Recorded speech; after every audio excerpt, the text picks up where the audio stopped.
یہ امتحان ایسا امتحان ہے جہاں پرچہ لینے والا کہتا ہے ان ھذا لہو البلاء المبین، پرچہ تے بڑا مشکل سی پر ساڈا ابراہیم بھی 100 وچوں 100 نمبر لے کے ہی پاس ہو گیا ہے۔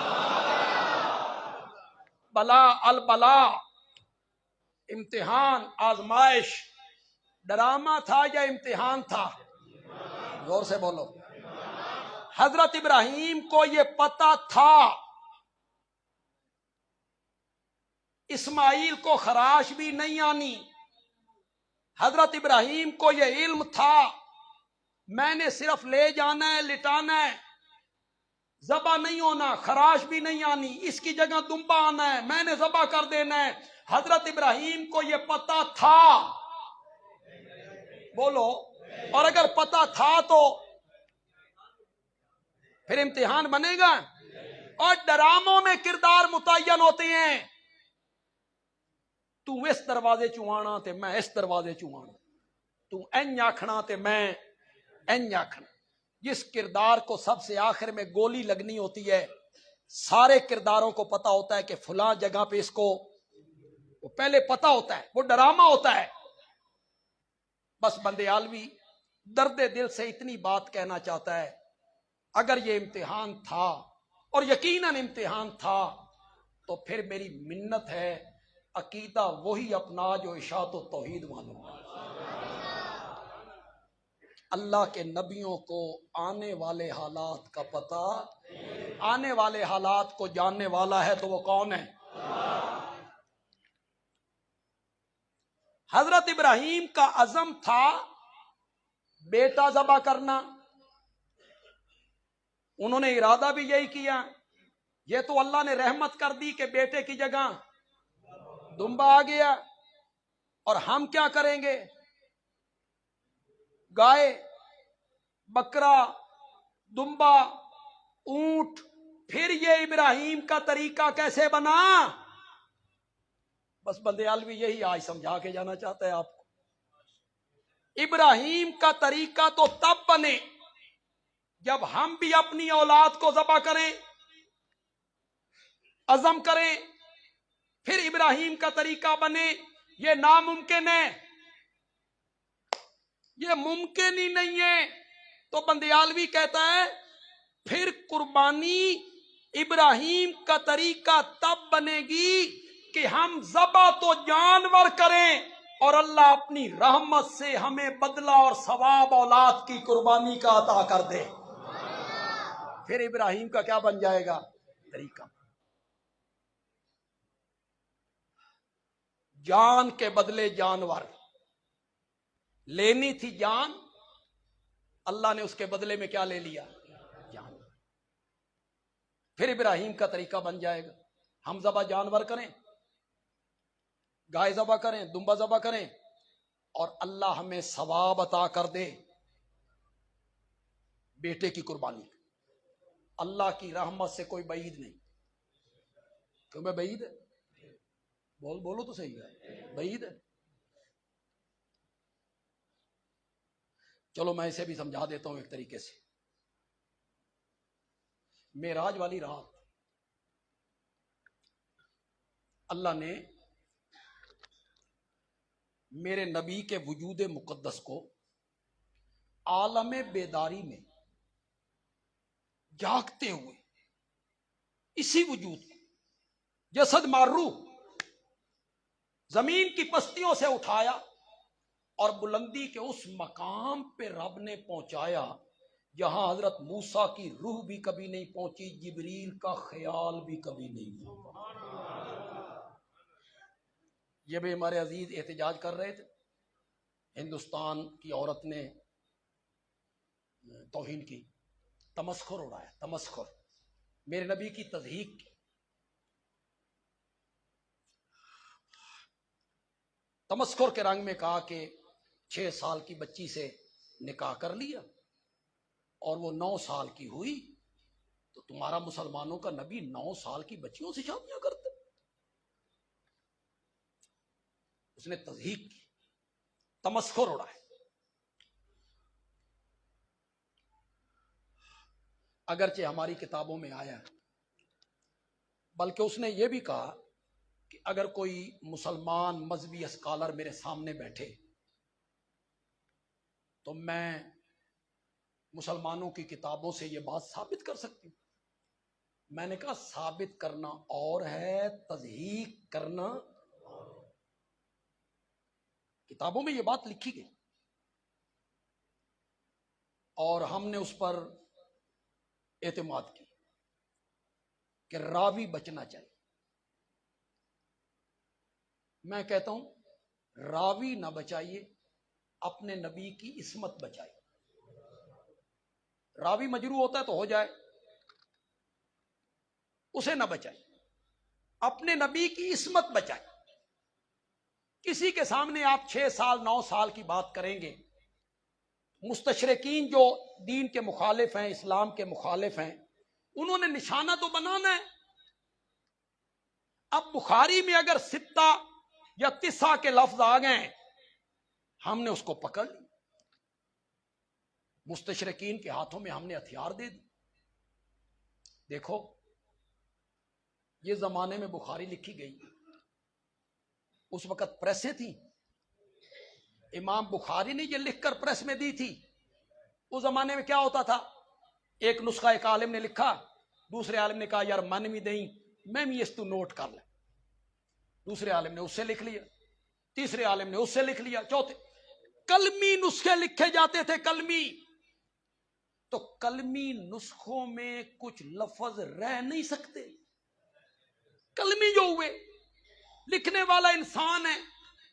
16 تھا، اشر نہ لکھا گیا، 6 لکھ دیا گیا، 16 سال۔ 19 تھا، 19 سال، 9 لکھا گیا، اشر نہ لکھا گیا۔ تو آپ تعویل کریں نا، نبوت کی عصمت کو تو بچائیں نا۔ مستشرقین کے ہاتھ میں آپ نے ہتھیار ڈال دیے، ہتھیار دے دیے۔ حضرت عائشہ رضی اللہ تعالی عنہا کی عمر نکاح کے وقت 16 سال اور شادی کے وقت 19 سال۔ تاریخ نے اس کو ثابت بھی کیا، ان کی بہن حضرت اسماء کی عمر کو دیکھ کر تاریخ نے اس کو ثابت بھی کی، لیکن اس نے اس کا تمسخر اڑایا، تضحیک کی، میرے آقا کی تضحیک کی، تمسخر اڑایا، حکارت کے رنگ میں ذکر کیا اس نے۔ احتجاج تو ہمارے عزیز نے کر دیا ہے، میں تو اتنا کہنا چاہتا ہوں دنیا کفر کو، یہودیوں کو اور عیسائیوں کو یہ بات سمجھ کیوں نہیں آ رہی کہ ہم مسلمان محمد عربی سے جذباتی محبت کرتے ہیں؟ کیوں سمجھ نہیں آ رہی ان کو؟ ہم ہر چیز برداشت کر سکتے ہیں، ہم آقا کی توہین برداشت نہیں کر سکتے۔ کیوں سمجھ نہیں آ رہی ان کو؟ کیوں وہ خاکے بناتے ہیں، تمسخر اڑاتے ہیں، مذاق بناتے ہیں، گستاخیاں کرتے ہیں؟ انہیں اس بات کی سمجھ کیوں نہیں آ رہی؟ اللہ کے بعد ہم مسلمانوں کے لیے سب کچھ ہمارا محمد ہے صلی اللہ۔ ہم نے ان کے ہاتھوں سے جام کوثر پینا ہے، ہم نے ان کے جھنڈے کے نیچے کھڑا ہونا ہے، ہم نے ان کی شفاعت کے ہم امیدوار ہیں۔ ہمارا سب کچھ ہمارے محمد ہے صلی اللہ۔ دنیا کفر کو یہ بات سمجھنی ہوگی، یہودیوں کو، عیسائیوں کو، کفار کو یہ بات سمجھنی ہوگی کہ مسلمان ہر چیز برداشت کر لیتا ہے، آمنہ کے لال کی ادنا سی توہین بھی اس کی برداشت سے کیا ہے۔ تم ہمارے دل زخمی کرتے ہو، تم ہمیں تکلیف پہنچاتے ہو، تمہاری یہ تسخیر کرنا ہمارے لیے تکلیف کا باعث ہے۔ ہم اپنے والد، ماں، دادا ہر ایک کی توہین برداشت کر سکتے ہیں، محمد عربی کی توہین ہم برداشت نہیں کر سکتے صلی اللہ۔ میرے آقا رب کے پاس پہنچ گئے، تحفوں کا تبادلہ ہوا۔ اللہ نے واپس آتے ہوئے میرے نبی کو 50 نمازوں کا تحفہ دے امت کے لیے۔ کتنی نمازیں؟ حضرت موسیٰ علیہ السلام سے ملاقات ہوئی نا، انہیں پوچھا سناؤ، فرمایا 50 نمازوں کا تحفہ لبیا۔ حضرت موسیٰ نے فرمایا تیری امت 50 نمازاں کو نہیں پڑھنی ہے، اب وقت ہے، جاؤ تخفیف کرواؤ، کچھ ہلکا ہو جائے کام۔ گئے، اللہ نے 5 معاف کر، 45۔ حضرت موسیٰ نے کہا نہیں تخفیف کرواؤ، گئے 40۔ حضرت موسیٰ نے کہا نہیں 35 30 25 20 15 10 5۔ کتنی کتنی کر کے معاف ہو رہی ہیں؟ رہ گئی 5۔ حضرت موسیٰ نے فرمایا ہن وقت تخفیف کرا لو، تیری امت 5 نمازاں پڑھن دی بھی سکت نہیں رکھتی۔ ہمارے جو دوست ہیں نا، ان کے دلائل بڑے مضبوط ہیں۔ ہاں یہ کہتے ہیں اے وہابی آکھدے نے نبیاں نو آن والی گل دا پتہ نہیں لگدا، حالیں اساں جمے نہیں۔ اور حضرت موسیٰ کو پتہ تھا، انہاں 5 جانتے تھے کہ نہیں جانتے تھے؟ آگے پڑھی پڑھائی قوم ہے، کہتے ہاں جی جانتے تھے نا، تبھی تو کہہ رہے ہیں اے اللہ کے بندو خوف خدا کرو۔ اس کا مطلب یہ ہوا حضرت موسیٰ جانتے تھے، ساڈے نبی نہیں سن جان دے۔ یہی کہنا چاہتے ہو؟ ہمارے نبی کو تب پتہ چلتا تھا جب حضرت موسیٰ بتاتے تھے، یہی کہنا چاہتے ہو؟ جانتے نہیں تھے، یہ تیرا خیال ہے، تیرا گمان ہے، اور بندیالوی کے پاس ارشاد محمد ہے صلی اللہ علیہ وسلم۔ میرے پاس حدیث ہے، میرے آقا نے فرمایا حضرت موسیٰ نے میری امت کو اپنی امت پر قیاس کر لیا، انہیں اپنی امت کا تجربہ تھا۔ من سلوا کھانے والی، بادلوں کے سائے میں رہنے والی، سمندروں میں راہ پانے والی امت۔ اللہ نے کہا گائے ذبح کرو، انہاں کہا رنگ کی ہو جو ہوئے، آکے اے ہوئے، آکے عمر کی ہوئے، آکے اے ہوئے، آکے حالے گل کھلی نہیں، کچھ اور وضاحت کرو۔ 40 سال کے بعد جا کے گائے ذبح کی۔ کتنے سالوں تو بعد؟ حضرت موسیٰ سوچیا میری امت 40 سال گاں ذبح نہیں کیتی، اے روز دیاں۔ یہ میرے آقا نے خود بتایا، قیاس کر لیں، 5 بھی نہیں پڑھیں گے۔ آپ نے فرمایا ہن شرم آندی ہے، کیوں؟ 2 کر کے تو معاف نہیں ہو رہی، نہ 3 کر کے ہو رہی تھی، کتنی کتنی، اور اب رہ کتنی گئی تھی؟ اب کے جانے کا کیا مطلب تھا کہ یہ 5 بھی برابر کر دی جائیں؟ فرمایا شرم آندی ہے۔ اوپر سے آواز آئی ما یبدل القول لدی، میرا سونا گل ساڈے پاسوں نہیں بدلی، گل تہاڈے پاسوں بدل گئی ہے، مولا تیرے پاسوں نہیں بدلی۔ 50 دیاں 45 40 35 30 25 20 15 10 5 تیرے پاسوں نہیں بدلی۔ فرمایا نہیں، تمہارے ذمے تھا 50 نمازوں کا پڑھنا، اور میرے ذمے تھا 50 نمازوں کا ثواب دینا۔ تمہاری طرف سے بات بدل گئی ہے، تم 50 کی 5 پڑھو گے، میں ثواب اب بھی 50 ہی کا عطا کروں گا۔ بات ہماری طرف سے نہیں بدلی، بات تمہاری طرف سے بدل گئی۔ منڈی بہودین والے تھوڑا سا میرا ساتھ دیں، اس کو میں ذرا خطیبانہ رنگ میں بیان کرنا چاہتا ہوں۔ وہ کئی چپ کر گئے، آخو جی بیان کرو، پھر میں بیان کروں اور آپ کو مزہ آ جائے، پھر آپ سبحان لگے۔ جو 50 نمازیں عرش پہ فرض ہوئی، عرش پہ 50 نمازیں فرض ہوئی، وہ اترتے اترتے اترتے اترتے زمین پہ آ کے 5 ہو گئیں، اور جو زمین پہ 5 پڑی گئی نا، وہ چڑھتے چڑھتے چڑھتے عرش پہ جا کے پھر 50 ہو گئی۔ بات ہماری طرف سے نہیں بدلی، بات تمہاری طرف سے بدل گئی۔ تو جو رب 5 نمازوں پر 50 نمازوں کا ثواب دے سکتا ہے، کیا وہ رب جانور کی قربانی پر بیٹے کی قربانی کا ثواب نہیں دے سکتا؟ پھر بنے گی سنت ابراہیم، عزم کرو گے حضرت ابراہیم والا، ارادہ حضرت ابراہیم والا۔ دیکھو آپ میں سے جو خوش نصیب لوگ جانور ذبح کریں گے، اگر آپ کو وہ عربی کی دعا آتی ہے، انی وجہت وجہی للذی فطر السماوات والارض حنیفا وما انا من المشرکین ان صلاتی و نسکی و محیای و مماتی للہ رب لا شریک، اگر آتی ہے آپ کو، اس سے بہتر کوئی دعا نہیں، اور اگر نہیں آتی تو پھر مجھ سے طریقہ سیکھو کیسے قربانی ذبح کرنی۔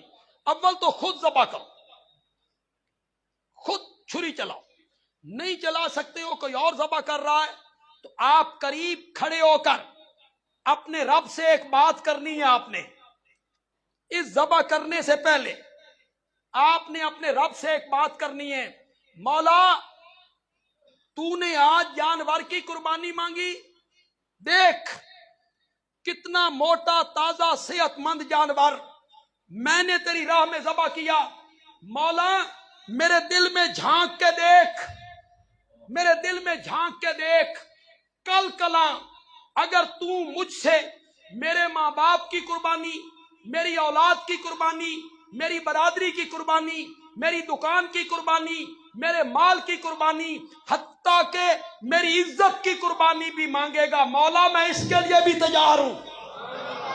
یہ عزم کرنا ہے۔ اس عزم کے ساتھ جب آپ جانور ذبح کریں گے، اللہ کہتے ہیں تو جانور ذبح کر، میں تجھے بیٹے کی قربانی کا ثواب عطا کر۔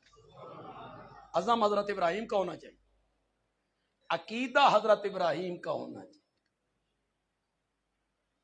یہ قربانی آپ انشاءاللہ بہت سارے لوگ کریں گے۔ منڈی بہودین بڑے مالداران دا شہر ہے، تو موٹا تازہ پاکستانی لوگ قربانی بڑی کرتے، زکوٰۃ دین نہ دین، قربانی 5-5 لاکھ کی کریں، 5-5 قربانیاں کریں۔ حالانکہ اللہ دی قسم ہے کروڑ پتی آدمی 7ویں حصے پتی چ رل جائے نا 18,000 دے کے، رب قیامت کے دن نہیں پوچھے گا تو قربانی کیوں نہیں کی تھی، ہو گئی 18,000 بھی ہو گئی۔ لیکن لوگ کرتے ہیں مقابلے میں آ کے کرتے۔ تو ہمارے شہری لوگ، شہری بابو منڈیوں میں جاتے ہیں، یہ پوچھل چک چک کے دیکھتے پتہ گتا انہوں کاک نہیں، انہیں کیا پتہ ہے کہ جانور میں گوشت کتنا ہے، پٹھ کی یہ نہ پتہ۔ وہ تجربہ کار لوگ ہوتے ہیں، جٹ لوگ، ذمہ دار لوگ۔ ہمارے قاری صاحب تھے، قاری فتح محمد صاحب، آپ کے استاد تھے قاری فتح محمد، فوت ہو گئے۔ وہ کہتے تھے کہ گائے قدم اٹھائے نا تو مجھے پتہ چل جاتا ہے کہ یہ گابھن ہے، قدم اٹھائے، تجربہ ہے نا۔ پتہ گتا ان شہریوں کو کون نہیں ہوتا، یہ یوں ہی پٹھ دوتے ہاتھ رکھ کے تھے جی چکن گئے تھے۔ وہ پہلے بھی یہاں شاید سنا کے گیا ہوں، ہمارے سامنے 29 بلاک کا ایک بندہ، ہمارا میلہ منڈی گراؤنڈ ہے، وہ رات کے وقت کوئی ورلے ورلے بلب وہ بکرا لے کے آیا، بڑا موٹا تازہ ہے، خوشی خوشی، صبح ویکھیا تے بکری۔ اس وپاری نے تھن اتے کر کے نہ اتے ٹیپا لائی،